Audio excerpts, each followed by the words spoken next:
혹시 예배가 끝나고 집으로 돌아가는 길에 마음 한구석이 왠지 모르게 공허했던 경험 없으신가요? 오늘 우리는요, 한국교회 강단에서 일어나고 있는 아주 조용하지만 정말 중요한 변화에 대해 한번 이야기해 보려고 합니다. 설교의 중심이 조금씩 바뀌고 있다는 분석인데요. 과연 뭐가 어떻게 변하고 있다는 걸까요? 지금부터 함께 살펴보겠습니다. 매주 일요일 아침 전국의 수많은 교회 예배당은 성도들로 북적입니다. 겉으로 보기에는 모든 게 평화롭고 활기가 넘치죠. 그런데 말이죠. 이 활기찬 모습 뒤편에서는 아주 조용하지만 굉장히 중요한 흐름의 변화가 감지되고 있다는 목소리가 나오고 있습니다. 결국 이 모든 현상의 중심에는요, 딱 하나의 질문이 자리 잡고 있습니다.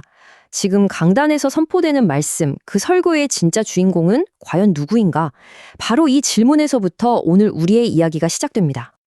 자, 그렇다면 강단에서 대체 어떤 조용한 변화가 일어나고 있다는 걸까요? 설교의 중심이 어떻게 움직이고 있는지 그 첫 번째 단서부터 한번 따라가 보시죠. 이 문제의 핵심으로 지목되는 현상이 바로 인간 중심 설교라는 겁니다. 이게 뭐냐면 말 그대로 설교의 초점이 점점 우리의 고민, 우리의 필요, 또 우리의 성공 같은 인간적인 문제들에 맞춰지는 거죠.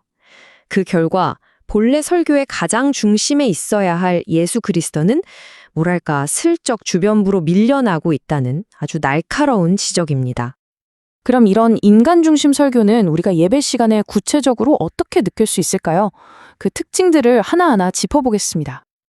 어쩌면 여러분도 딱 들으면 이거 들어봤는데? 하실지도 몰라요. 성공을 약속하는 메시지, 따뜻한 위로를 건네는 말들, 또 잘 되는 삶을 위한 여러 조언들이 줄을 이루죠. 그러다 보면 신앙이 마치 자기 개발의 한 방법처럼 느껴지기도 합니다. 하지만 이 과정에서 정말 중요한 깊이 있는 신학은 점점 희미해지고 십자가는 그저 무대의 배경처럼 남게 된다는 비판이 나옵니다. 성경 본문을 분명히 읽기는 하는데 정작 그 안에 계신 예수님은 선명하게 보이지 않는다는 거죠. 이 두 가지 접근 방식은요, 그 목표점 자체가 근본적으로 다릅니다. 인간 중심 설교가 듣는 사람의 위로와 만족, 그리고 일시적인 감동을 추구한다면 예수 중심 설교는 우리 영혼의 구원과 변화, 그리고 영원한 생명이라는 훨씬 더 본질적인 목표를 향하고 있거든요. 출발선부터가 완전히 다른 방향을 보고 있는 셈입니다. 자, 그럼 설교의 중심이 이렇게 이동하면 우리에게는 어떤 결과가 찾아올까요? 안타깝게도 그 결과는 사라진 능력과 남겨진 피로라는 말로 요약될 수 있습니다. 정말 이상하지 않으세요? 분명히 예배에 참석하고 말씀을 듣는데 왜 많은 성도들이 십자가 앞에서조차 진짜 쉼을 얻지 못하는 걸까요? 왜 그토록 간절히 바라는 은혜가 삶의 실제적인 변화로는 이어지지 못하는 걸까요? 바로 이 지점에서 수많은 사람들이 영적인 피로감을 느낀다고 합니다. 이 모든 질문에 대한 대답은요, 놀라울 만큼 간결하고 또 강력합니다. 바로 예수님이 중심이 아니기 때문이다. 설교의 중심이 나에게 맞춰져 있는 한 우리는 결코 진짜 능력과 변화를 경험할 수 없다는 거죠. 자, 문제의 원인을 알았으니 이제 해결책을 찾아야겠죠. 그 해답을 찾기 위해 우리는 다시 모든 것의 근본, 바로 성경으로 돌아가야 합니다. 과연 성경이 말하는 유일한 중심은 무엇일까요? 이 문장은 아주 단호하게 선언하고 있습니다. 성경은 결코 인간에 의한, 인간을 위한 책이 아니라는 겁니다. 성경의 주인공은 우리가 아니라는 이 대전제가 모든 걸 다시 생각하게 만듭니다. 맞습니다. 성경의 그 방대한 모든 이야기는요, 창세기 첫 장부터 요한계시록 마지막 장까지 결국 단 한 분, 예수 그리스도를 향해서 흘러갑니다.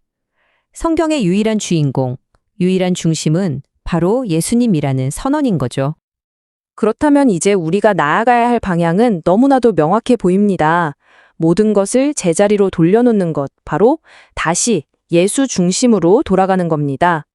그렇다면 우리가 정말 회복해야 할 건 뭘까요? 그건 사람의 귀를 즐겁게 하는 위로나 머리로만 아는 지식이 아닙니다. 복음 그 자체가 가진 폭발적인 능력이죠. 머리로만 아는 예수가 아니라 우리 삶에서 실제로 나타나고 경험되는 예수, 즉 예수의 현현이 절실하다는 외침입니다. 그리고 예수님이 다시 중심으로 선포될 때 정말 놀라운 결과들이 연쇄적으로 일어나기 시작합니다. 먼저 자신의 죄를 깨닫는 회개가 터져 나오고요. 이어서 상처 입은 마음의 치유가 일어납니다.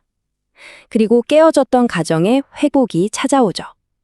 마침내 복음의 능력으로 완전히 새로운 삶이 시작되는 것입니다. 이것이야말로 진짜 복음의 능력이라고 할 수 있습니다. 오늘 우리가 살펴본 모든 내용을 이 한 문장이 정확하게 압축하고 있는 것 같습니다. 교회의 문제가 인간을 중심에 두면서 시작되었다면 그 회복 역시 오직 예수를 다시 중심에 세우는 것으로부터 시작된다는 아주 강력한 메시지죠. 그래서 이 모든 분석은 하나의 분명하고도 시급한 제안으로 마무리됩니다. 이제 한국교회의 강단이 인간 중심에서 벗어나 다시 성경이 말하는 유일한 중심, 바로 예수 중심으로 돌아가야 한다는 것입니다. 오늘 이 이야기에 대해 여러분은 어떻게 생각하시나요?